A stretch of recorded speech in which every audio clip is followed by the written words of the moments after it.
مسلمان کی زندگی میں دعاؤں کا بہت زیادہ اثر ہوتا ہے۔ دعائیں لگ جایا کرتی ہیں، دعائیں اپنا رنگ دکھایا کرتی ہیں، دعائیں اپنا اثر رکھتی ہیں، اور انسان کے گرد جو چیز حصار بن کر اس کی حفاظت کرتی ہے وہ بھی دعا ہوتی ہے۔ دعائیں کرنی بھی چاہیے۔ نبی کریم علیہ السلام نے فرمایا جو اللہ تعالیٰ سے نہیں مانگتا اللہ اس سے ناراض ہو جاتا ہے۔ دعائیں کرنی بھی چاہیے، دعائیں کرانی بھی چاہیے، اور دعائیں لینی بھی چاہیے۔ معاشرہ جیسے جیسے تیزی کی منزلیں طے کرتا ہے اور جیسے جیسے لوگوں کے ذہن گھٹن کا شکار ہوتے ہیں اور مزاجوں کے اندر جیسے جیسے دین سے دوری واقع ہوتی ہے اور روحانیت سے لوگ جیسے جیسے دور ہوتے ہیں، مختلف قسم کے وسوسوں کا لوگ شکار ہوتے ہیں۔ ایک وسوسہ لوگوں کے دلوں میں یہ بھی پیدا کیا جاتا ہے کہ جب اللہ تعالیٰ سب کی سنتا ہے تو کسی سے دعا کرانے کا کیا مطلب ہے؟ بالکل صحیح بات ہے، بڑی عمدہ اور اعلیٰ بات ہے۔ اللہ تعالیٰ سب کی دعائیں قبول فرماتا ہے۔ اللہ تعالیٰ اپنے ہر بندے پر اپنی شان اور اپنے فضل کے مطابق رحمت فرماتا ہے، اس میں کوئی دو رائے نہیں ہے۔ لیکن قرآن مجید خود فرماتا ہے کہ رب کے کچھ بندے وہ ہیں جو اپنے مومن بھائیوں کے لیے دعائیں کرتے ہیں۔ یہ کسی دوسرے کے لیے دعا کرنا اتنا محبوب عمل ہے کہ اللہ نے اسے قرآن مجید میں بیان فرمایا۔ والذین جاءوا من بعدہم یقولون ربنا اغفر لنا ولإخواننا الذین سبقونا بالایمان، فرمایا وہ جو ان کے بعد آئے وہ عرض کرتے ہیں رب کی بارگاہ میں کہ اے اللہ ہمیں بھی بخش دے اور ہمارے ان بھائیوں کو بھی بخش دے جو ہم سے پہلے ایمان لائے۔ وہ اپنے پچھلوں کے لیے دعائیں کرتے ہیں، اللہ کے حضور عرض کرتے ہیں یا اللہ انہیں معاف کر دے، انہیں بخش دے۔ یہ دعا انہوں نے کسی کے لیے کی، اللہ نے اس دعا کو قرآن مجید کے اندر بیان فرمایا۔ دیکھیے سب کی دعائیں اللہ کے حضور قبول ہوتی ہیں، لیکن کچھ زبانیں ایسی ہیں جو رب کریم کو پیاری بہت زیادہ ہیں۔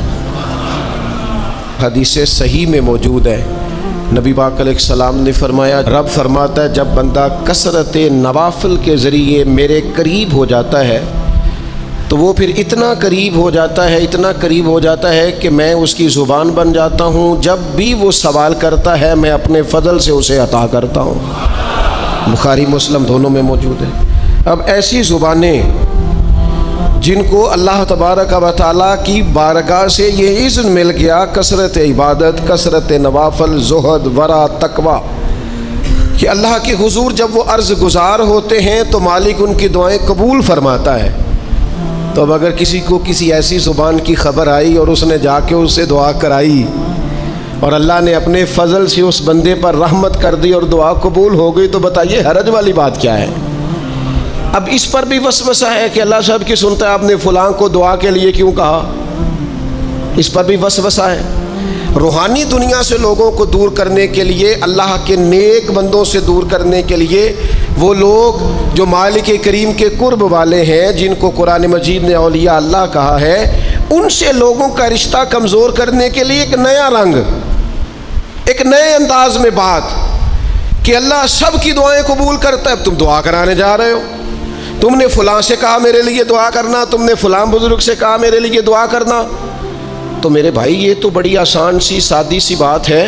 اچھا یہ بھی ضروری نہیں کہ جو دعا کرا رہا ہے وہ کوئی کمزور ہی ہو، وہ گناہگار ہی ہو اور وہ کسی نیکوکار سے ہی کہے کہ میرے لیے دعا کرنا تو تبھی بات بنے گی۔ بعض نیک بھی کہہ دیتے ہیں اور اس سے کہہ دیتے ہیں جو درجے میں ان سے کم ہوتا ہے۔ کیا حضرت امام جعفر الصادق رضی اللہ تعالیٰ عنہ نے کہا نہیں حضرت داؤد طائی سے کہ میرے لیے دعا کرنا؟ کیا کہا نہیں بعض اساتذہ نے شاگردوں سے کہ دعا کرنا؟ کیا کہا نہیں کہ بعض مشائخ نے مریدوں سے کہ میرے لیے دعا کرنا؟ بھائی کیا بیٹا اپنے باپ کے لیے دعا نہیں کرتا؟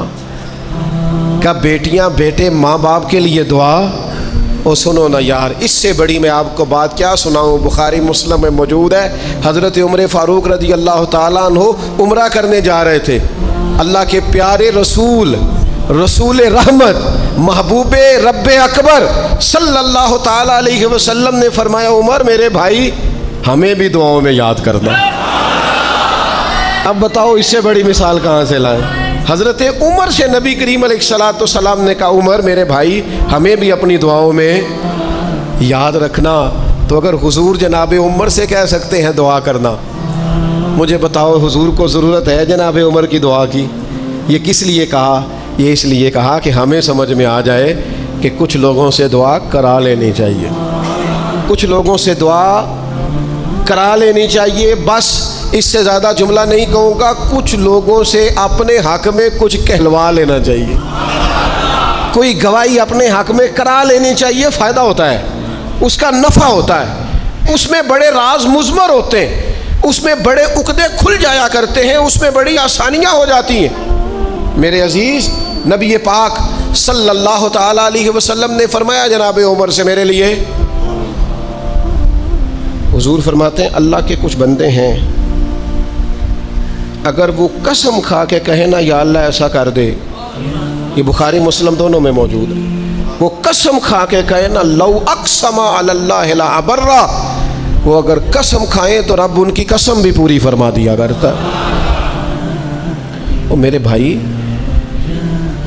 محبت کے لیے دل ڈھونڈ کوئی ٹوٹنے والا، کوئی جگہ ایسی تلاش کر جہاں سے دعا مل جائے، جہاں سے کرم ہو جائے، جہاں سے عطا ہو جائے، جہاں سے اللہ کا فضل ہو جائے۔